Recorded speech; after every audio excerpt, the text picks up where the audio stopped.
Hello friends, तो मैं are के प्रजापति आज आप लोग का स्वागत करता हूं अपनी बिल्कुल नई और एक इंटरेस्टिंग वीडियो में। दोस्तों, डायनासोर का नाम सुनते ही हमारी आंखों के सामने और दिमाग में बहुत ही विशालकाय और अत्यधिक खूंखार तथा ताकतवर जीवों के चित्र घूमने लग जाते हैं, जिन्हें आज हम डायनासोर के नाम से जानते हैं।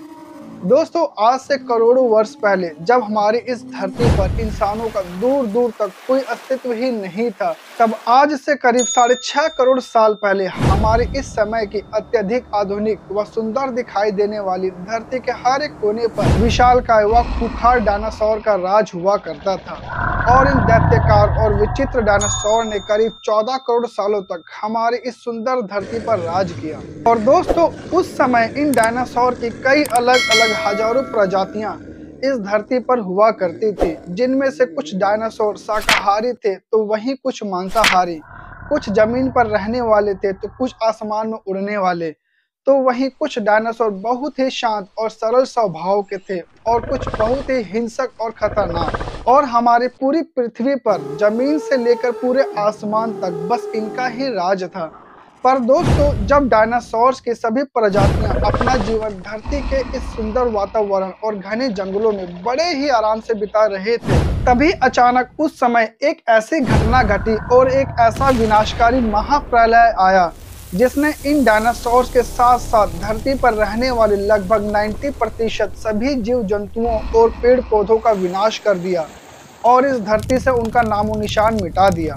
तो दोस्तों, आज की वीडियो में हम डायनासोर्स से जुड़ी हुई कुछ ऐसी ही खास व महत्वपूर्ण घटनाओं के बारे में चर्चा करेंगे और जानेंगे कि कैसे डायनासोर्स की पूरी प्रजाति ही इस पृथ्वी से विलुप्त हो गई। दोस्तों, वैज्ञानिकों ने पहली बार 1820 के दशक के दौरान डायनासोर्स का अध्ययन शुरू किया, जब उन्होंने एक बड़े भूमि डायनासोर्स की हड्डियों की खोज की।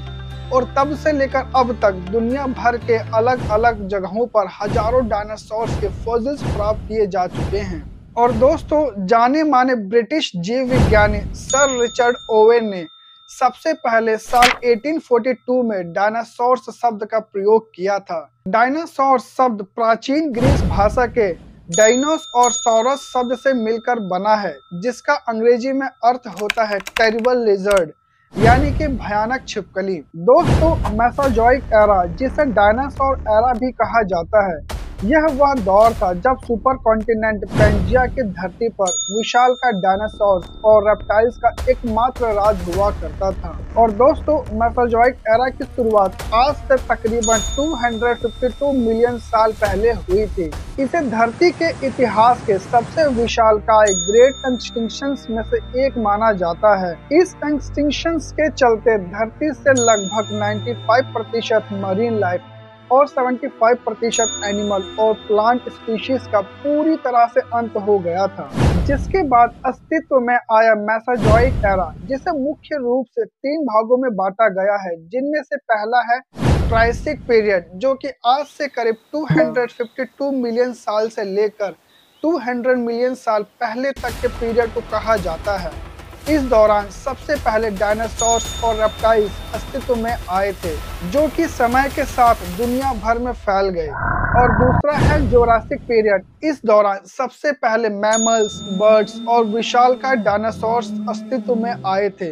और फिर तीसरा है क्रेटेशियस पीरियड। इस दौरान कई प्रकार के डायनासोर्स, मैमल्स और पौधे अस्तित्व में आए थे। पर दोस्तों, क्रेटेशियस पीरियड के अंत में आज से तकरीबन 65 मिलियन साल पहले धरती पर से इन विशालकाय डायनासोर्स का हमेशा के लिए अंत हो गया। दोस्तों, आज से तकरीबन 10 करोड़ साल पहले एक छोटा एस्टेरॉयड का टुकड़ा सुदूर अंतरिक्ष से आ रहा था, जो पृथ्वी से लगभग 20 करोड़ मील दूर मंगल और बृहस्पति के बीच बने क्षुद्र ग्रह बेल्ट में घूम रहे इजिप्टा नाम के 40 किलोमीटर व्यास वाले एक बड़े एस्टेरॉयड से जा टकराता है। इस टकराव के कारण उस बड़े एस्टेरॉयड की दिशा बदल जाती है और 40 किलोमीटर के व्यास वाला वह एस्टेरॉयड क्षुद्र ग्रह बेल्ट से निकलकर सीधे पृथ्वी की ओर 22,000 किलोमीटर प्रति घंटे की रफ्तार से बढ़ने लगता है। पर दोस्तों, जब यह एस्टेरॉयड पृथ्वी से लगभग 3,74,000 किलोमीटर की दूरी पर था, तब यह पृथ्वी के उपग्रह चंद्रमा के बगल से गुजरते हुए 40 किलोमीटर के व्यास वाला 2 ट्रिलियन मैट्रिक टन का यह एस्ट्रॉइड हर एक सेकंड बड़ी ही तेजी के साथ धरती की ओर बढ़ रहा था। और जैसे ही यह एस्ट्रॉइड पृथ्वी के वातावरण के संपर्क में आया तो इसकी रफ्तार 70,000 किलोमीटर प्रति घंटा हो गई। पृथ्वी के वायुमंडल में घुसते ही घर्षण की वजह से यह एस्ट्रॉइड आग के गोले में तब्दील हो गया। और दोस्तों, आग के गोले में तब्दील हो चुके इस एस्ट्रॉइड की चमक इतनी अधिक थी कि धरती पर मौजूद सभी जीव उस उल्का को देख नहीं पा रहे थे, लेकिन वह उसकी भयानक गर्मी को महसूस कर रहे थे। और दोस्तों, कुछ ही सेकंड्स में यह एस्ट्रॉइड मैक्सिको की खाड़ी के पास जमीन से जा टकराया।